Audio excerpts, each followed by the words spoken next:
पहले तो मैं कहता हूँ मुबारक हो आप लोगों को, बहुत बहुत मुबारक हो यार। इतनी बड़ी बात हो गई है। इंडिया यूके जिसने राज किया था उसी पे राज कर रहा है आज एक इंडियन। मैं कहता हूँ दिल जीत लिया वाकई में मजा आ गया जो कि अपने आप को प्राउड सो हेलो गाइस, कैसे हैं आप लोग। उम्मीद है आप लोग सही सलामत होंगे। तो आपका स्वागत है वर्ल्ड रिएक्शन इंडिया के एक और नए मिक्स रिएक्शन वीडियो में। सो गाइस, आज जिस वीडियो का हम मिक्स रिएक्शन आपके लिए लेकर आए हैं उसका नाम है Rishi Sunak become UK prime minister, first Indian origin prime minister of UK. So guys, Rishi Sunak जो कि एक हिंदू हैं, वो यूनाइटेड किंगडम के न्यू प्राइम मिनिस्टर बने हैं। उसी पर आज की वीडियो है। सो गाइस, यह हम लोग के लिए बहुत प्राउड की बात है कि एक इंडियन यूके का प्राइम मिनिस्टर बना। जिस देश ने हमारे ऊपर 200 साल तक राज किया, आज उसी देश पर हमारे धर्म और देश का आदमी उस देश का प्राइम मिनिस्टर है। और यह आदमी यूके के किंग से भी ज्यादा अमीर है। अगर आप ऋषि सुनाक के ऊपर प्राउड करते हैं तो प्लीज मुझे कमेंट सेक्शन में कमेंट करके जरूर बताइएगा। सो गाइस, इस वीडियो को बनाया है प्रशांत धवन ने। उनके चैनल का नाम है वर्ल्ड अफेयर। चैनल का लिंक आपको डिस्क्रिप्शन में मिल जाएगा, आप चाहे तो चेकआउट करें। और ऑल रिएक्शन चैनल का लिंक भी आपको डिस्क्रिप्शन में मिल जाएगा। और मैं आपसे मिलता हूँ वीडियो के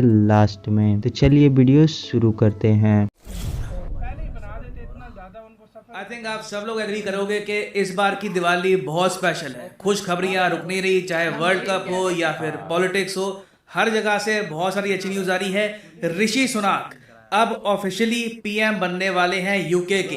इनके कंटेंडर, इनके प्रतिद्वंदी पीछे हट चुके हैं। बोरिस जॉनसन, उसके अलावा बाकी जो नेता थे वो भी हट चुके हैं। सबने कहा है कि हम ऋषि सुनाक को इस वक्त सपोर्ट करने को तैयार हैं और अब इनके सामने रास्ता बिल्कुल ओपन है। ऋषि सुनाक का बहुत ही जल्द शपथ ग्रहण समारोह होगा और ये यूके के इतिहास में पहले नॉन वाइट प्राइम मिनिस्टर बनेंगे। जी हाँ, यूके की हिस्ट्री में सारे प्राइम मिनिस्टर आप अगर देखो तो ये वाइट रेस के रहे हैं। कोई चाइनीज, कोई एशियन, कोई अफ्रीकन, किसी भी रेस का कोई प्राइम मिनिस्टर नहीं रहा। और अब फाइनली जो इस लंबे इतिहास में हम बदलाव देखेंगे उसमें आप देख रहे हो कि एक इंडियन ओरिजिन का इंसान बन रहा है यूके का पहला नॉन वाइट प्राइम मिनिस्टर। और ना सिर्फ इंडियन ओरिजिन का, यूके के लोग इस बात को भी काफी हद तक एक्नॉलेज कर रहे हैं कि ये पहले हिंदू प्राइम मिनिस्टर हैं यूके के। ये बात ऐसा नहीं है कि सिर्फ हम इंडिया में बोल रहे हैं। यहाँ पे आप देख पाओगे पियर्स मॉर्गन, बहुत ही फेमस कमेंटेटर है यूके में, ये कह रहे हैं कि पहले British Asian PM and first Hindu PM. और ये कह रहे हैं कि बिल्कुल मैं इनको सपोर्ट करता हूं। 42 इयर्स की इनकी एज है, यंगेस्ट प्राइम मिनिस्टर है मॉडर्न टाइम्स के, और ये बिल्कुल ब्रिटेन की इकोनॉमी को वापस खड़ा कर देंगे। और अगर आप सोच रहे हैं कि इंडिया में लोग इतना खुश क्यों हो रहे हैं, देखिए आप जो सिंबोलिज्म है ना इस सब का, इसे आप इग्नोर कर नहीं सकते। आपको पता है कि इस साल हम लोग सेलिब्रेट कर रहे हैं 75th anniversary of independence. Now जिस साल हम लोग 75th एनिवर्सरी हम सेलिब्रेट कर रहे हैं, उसी साल जिस देश ने हमको गुलाम बना के रखा था वहां का पीएम बन रहा है एक इंडियन ओरिजिन का आदमी। और वो शपथ ग्रहण समारोह भी किस पे करेगा? वो शपथ लेगा भगवत गीता पर। तो देखिए, हमारे कल्चर से जुड़ी हुई चीजें हैं, कहीं ना कहीं लोग रिलेट करेंगे, कहीं ना कहीं लोग खुशियां बनाएंगे कि एक ऐसा व्यक्ति जो ओपनली कहता है कि I am a proud Hindu, वो अपनी इंडियन हेरिटेज को छुपाता नहीं है, वो यूके में एक राइट विंग पॉलिटिकल पार्टी के थ्रू यूके का पहला नॉन वाइट पीएम बनेगा। ये एक हिस्टोरिक अकॉम्प्लिशमेंट है, क्योंकि यूके का आप अगर पॉलिटिकल सेटअप देखो, यूके में 3 मेन पॉलिटिकल पार्टीज हैं, एक्चुअली 2 आप कह सकते हैं, लेबर और कंजर्वेटिव। इस वक्त यूके में कंजर्वेटिव पार्टी पावर में है। बोरिस जॉनसन, लिज ट्रस, ऋषि सुनाक, ये सब कंजर्वेटिव पार्टी को बिलोंग करते हैं। यूके में पार्टियां नहीं बदल रही, सेम पार्टी के अंदर ही पावर स्ट्रगल हो रही है। कभी कोई पीएम बनता है, कभी कोई पीएम बन रहा है। तो आप सोच कर देखिए कि कंजर्वेटिव पार्टी जो यूके में राइट विंग पार्टी है, जिस तरीके से आप अगर यूएसए में देखो तो रिपब्लिकन पार्टी इनकी होती है राइट विंग, डेमोक्रेट पार्टी होती है लेफ्ट विंग। जब बराक ओबामा बने यूएसए के प्रेसिडेंट, तब ये एक लेफ्ट विंग पार्टी के थ्रू बने थे, मगर ऋषि सुनाक ने उससे ही बड़ा काम कर दिया। एक राइट विंग पॉलिटिकल पार्टी से एक इंडियन ओरिजिन का आदमी पीएम बन रहा है। ये रिमार्केबल है, this is very special. Now मुझे यहाँ पर बिल्कुल ऐड करना पड़ेगा कि ऐसा नहीं है कि इनके लिए रास्ता बिल्कुल साफ है, फूलों से बिछा हुआ है। रेसिज्म ऑलरेडी ये फेस कर रहे हैं, रेसिज्म आगे भी इनको फेस करना होगा। यूके में सब लोग पढ़े लिखे नहीं हैं, सब लोग ओपन माइंडेड नहीं हैं कि जी आदमी का रेस, उसका रिलीजन, ये सब आपको देखना नहीं चाहिए, बस उसके काम पर फोकस करो। तो ऑब्वियसली कुछ लोग इस बात पर फोकस नहीं करेंगे, उनका मेन फोकस रहने वाला है कि इस आदमी का स्किन कलर कैसा है, ये मुझसे अलग कैसे है, इसका जो रिलीजन है मुझसे अलग कैसे है। तो इस इशू को लेकर इनको कहीं ना कहीं रेसिज्म फेस करना होगा। और यहाँ पर आप देख पाओगे इस टाइप की इमेजेस कुछ लोगों ने शेयर करी यूके में। हालांकि मैं ऐड करूंगा कि यूके के ही बहुत सारे लोगों ने ऐसी इमेजेस की निंदा करी। और फिर मीडिया में भी अगर मान लो कि लाइव कोई शो चल रहा है, वहां पे अगर कोई कॉलर फोन करके कहता है कि ऋषि सुनाक तो ब्रिटिश है ही नहीं, उसके जवाब में यूके के जर्नलिस्ट कहते हैं कि नहीं, ऋषि सुनाक तो ब्रिटिश हैं, ये इससे पहले बोरिस जॉनसन के अंडर यूके की सरकार का पार्ट रह चुके हैं। फिर वो आदमी कहता है कि नहीं जी, ब्रिटिश होना ये काफी नहीं होता, आपको देश से प्यार होना चाहिए। ऐसे तो कल को इसने एग्जाम्पल दिया इस आदमी ने कि ऐसे तो कल को कई अलकायदा के लोग थे, ये लोग भी ब्रिटिश नागरिकता रखते थे, मगर इनके काम आप अगर देखो तो इनका कहने का मतलब ये था कि एक वाइट पीएम होना चाहिए जो ब्रिटेन से प्यार करे। बट ब्रिटेन के लोगों ने ओवरवेलमिंगली, मैं कहूंगा, ऐसे रेसिज्म को अभी इग्नोर किया है, इन लोगों की आवाज दबाई है और फोकस किया है अभी के लिए कंट्री को रीबिल्ड करने के प्रोसेस पर। और यहां पर मैं ब्रिटेन के लोगों की, इनके नेताओं की तारीफ भी करूंगा कि जब संकट की घड़ी आई तब इन्होंने सारा रेस रिलीजन सब त्याग कर फोकस किया है परफॉर्मेंस पर ओवरऑल।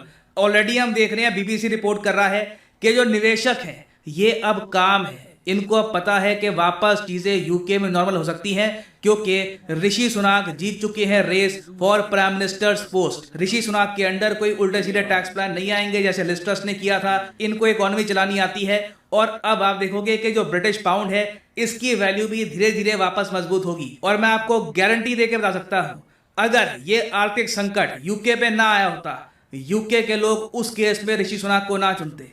यूके ने ओवर द इयर्स तरक्की इसलिए करी है क्योंकि बहुत ज्यादा प्रैक्टिकल हो गए ये, टाइम आने पर ना ये फोकस करते हैं परफॉर्मेंस पर, नीड पर के अभी के लिए हमारी नीड कौन पूरी करता है उसको ले आते हैं फिर ये पावर में। और वैसे आप लोगों के लिए मैं ये भी बता दूं कि ऋषि सुनाक ऐसा नहीं है कि इनका जन्म इंडिया में हुआ था, इनका जन्म भी यूके में हुआ था। साउथहैम्पटन की पैदाइश है। इनके जो ग्रैंडफादर है ना, ग्रैंड पेरेंट्स, वो पंजाब से आए थे, ठीक है। पंजाब से वो पहले गए ईस्ट अफ्रीका में, ईस्ट अफ्रीका में रहे। उसके बाद ईस्ट अफ्रीका में आपको पता होगा कई तानाशाह खड़े हो गए जो इंडियंस के अगेंस्ट थे, इंडियंस को छोड़ के भागना पड़ा ईस्ट अफ्रीका।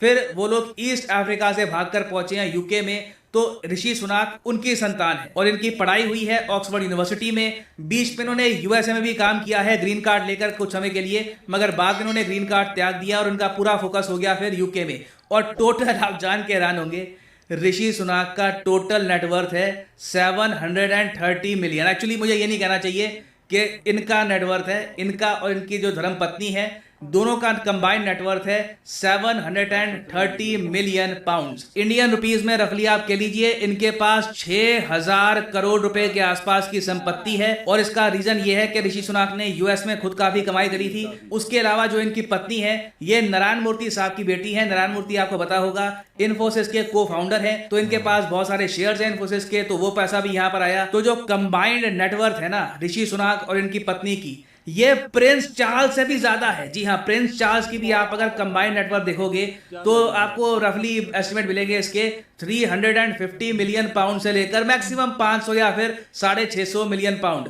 तो जब ये बकिंगम पैलेस में जाएंगे ऋषि सुनाक, किंग चार्ल्स से मिलेंगे, तो उस वक्त ये इंडिविजुअल टर्म्स में इंग्लैंड के राजा से भी अमीर इंसान होंगे। और देखिए कहीं ना कहीं ये चीज हो सकता है कि इनको नुकसान नहीं पहुंचाए, क्योंकि लोगों को पसंद होता नहीं है कि इनका पीएम बहुत अमीर हो। तो ऋषि सुनाक को अभी के लिए तो देखो काफी मोमेंटम मिलेगा, क्योंकि यूके की इकोनॉमी ये सही कर देंगे। मगर यूके के अगले चुनाव है जी 2025 में, तो टाइम बहुत है।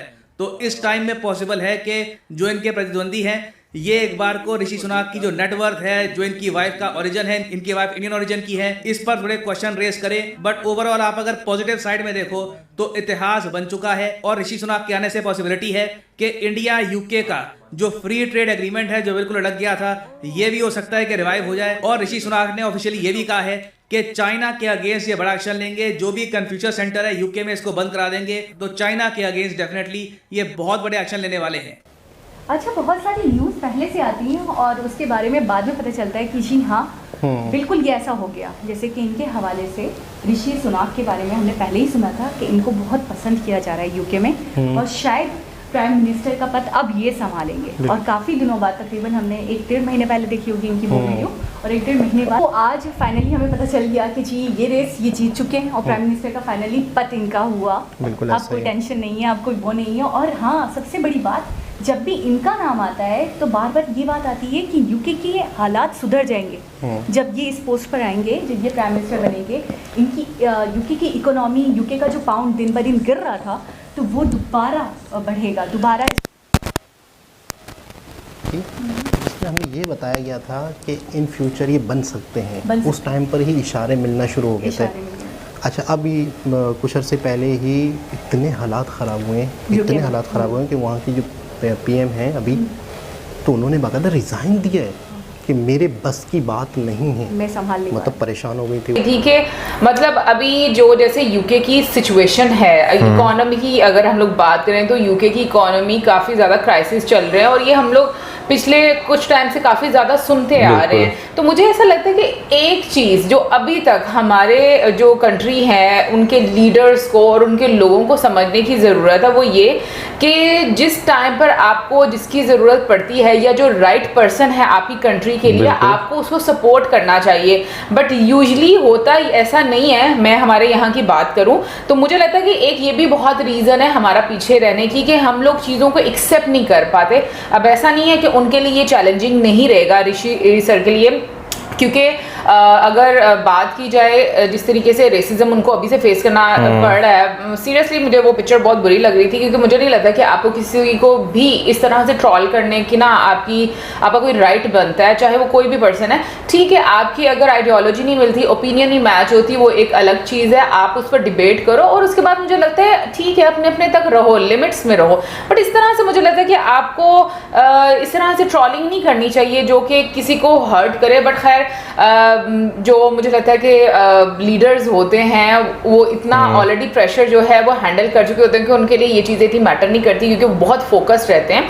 सो मुझे ये लगता है कि ये उनके लिए भी बहुत ज़्यादा। सो गाइस, आज की वीडियो यहीं ख़त्म होती है। उम्मीद है ये वीडियो आपके लिए इंफॉर्मेटिव एंड इंजॉयबल होगी। हाँ, तो प्लीज़ कमेंट सेक्शन में ज़रूर बताइएगा। और अगर आप किसी वीडियो का मिक्स रिएक्शन चाहते हैं तो आप मुझे कमेंट सेक्शन में बता सकते हैं, मैं उस वीडियो का मिक्स रिएक्शन आपके लिए लेकर आऊँगा। और जाने से पहले गाइस, अगर आप इस चैनल पर नए हैं तो प्लीज़ इस चैनल को सब्सक्राइब करिए। आपके एक सब्सक्राइब से हमें हिम्मत मिलेगी। जल्द ही मिलेंगे आपसे एक और नए मिक्स रिएक्शन वीडियो में। तब तक के लिए बाय, टेक केयर गाइस।